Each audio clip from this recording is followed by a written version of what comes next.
आज आम देसी कुकुड़ा गुड़ कषा प्रस्तुत करवा किपरि भाव करवा चलतु भिडटी ये आज आम स्टार्ट करवा। आपण मैंने जब के घरे बनईकि खाई ना तो निश्चय दिने घरे बनईकि खातु देसी कुकुड़ा गुड़ कषा।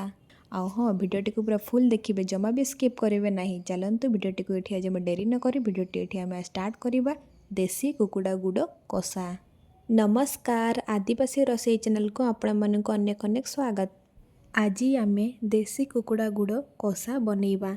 कषा बनवाई प्रथम ये आमको कुकुड़ा गुड़ दरकार। ये देखो देसी कुकुड़ा गुड़ मुझे नहीं जापर कुकुड़ा गुड़ को आम एमती टिके निआरे पोड़ी नेबा भल भाव में। देखो एपट सेपट करके भल भाव में पोड़ी नेबा जमती कुकुड़ा गुड़ भल भाव में पोड़ीज। देखो ये मु सबूक कुकुड़ा गुड़ को भल भाव में पोड़ीकी नहीं जाइए। एबे आमे शिड़ को प्रथमे पानी रे भल भाव में धोई नेबा। धोई सारा पर पथर रे एबे आमे कुकुड़ा गुड़ को टिके छेंची नेबा। छेंचिबा द्वारा कुकुड़ा गुड़टी आमर जल्दी सीझीजिवो आ मसला सबू आमर कुकुड़ा गुड़ भितर भल भाव में पशि पारिबो। सेथिपे आमे कुकुड़ा गुड़ को भल भाव में टिके छेंची नेबा सबू जाक कुकुड़ा गुड़ को। एठी देखो सबू जाक कुकुड़ा गुड़ को पथर रे भल भाव में मु छेची सारी। एबे आमे पानी रे देके कुकुड़ा गुड़ को भल भाव में धोई नेबा। पानी रे चकटी चकटी धोई नेबा कुकुड़ा गुड़ को भल भाव में। धोई सारा पर एबे आमे ताको गोटे प्लेट रे काढी नेबा। एबे आमे मसला प्रस्तुत करबा। मसला प्रस्तुति पई हाफ चामच जीरा, 3-4टा सुखिला लंका, 6-7टी अदा, 10-12टी रसुण अल्प पानी दे चिकन करिकी ग्राइंडिंग करिकी नहीं आसीबा। एठी देखंतु मसलाटी आमर केते चिकन होइकी ग्राइंडिंग हो जाइछि। कढ़ा भल भाव में गरम होगापर से आम सरिष तेल देदेबा। सरिष तेल देकी तरकारी कले कुकुड़ा गुड़र टेस्टा बहुत भल आसी था। से आपण भी सरिष तेल देकी तरकारी करेंगे। तेल भल भाव में गरम होगापर से आम काटिक रखिथा प्याज को देदेबा। प्याज को टिके तेल रे भल भाव में भाजी नेबा। एपट सेपट करके हल्का लाल होगा तक छाड़देबा। ये देखो प्याजटी आमर हल्का लाल होकी भाजी हो जाइए आ कलर मध्य चेंज हो प्याजर। से आम कुकुड़ा गुड़ को देदेबा। कुकुड़ा गुड़ को तेल प्याज सहित भल भाव में भाजी नेबा। एपट सेपट करिकी 1 मिनिट कुकुड़ा गुड़ को भाजी नेबा तेल रे।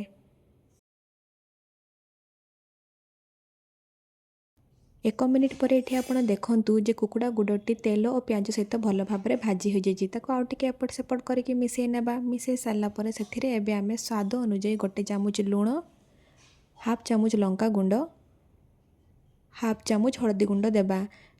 एबे आमे कुकुड़ा गुड़ को भल भाव में गोली नेबा एपट सेपट करिकी।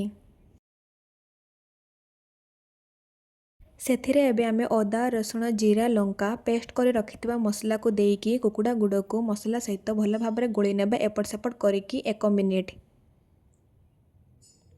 1 मिनिट पर ये आप देखु जे कुकुड़ा गुड़रू आमर तेल अल्प छाड़ी जाइए आ मसला मध्य आमर हल्का सीझी जाइए। ताको आउ टिके एपट सेपट करके भल भाव में गोली नेबा। गोली सारा पर से अल्प टिके पानी देबा। अल्प पानी देई कुकुड़ा गुड़ को भल भाव में गोली नेबा एपट सेपट करिकी। एबे आमे ताको कभर करके छाड़ीदेबा 3-4 मिनिट कुकुड़ा गुड़ सिझिबा पई।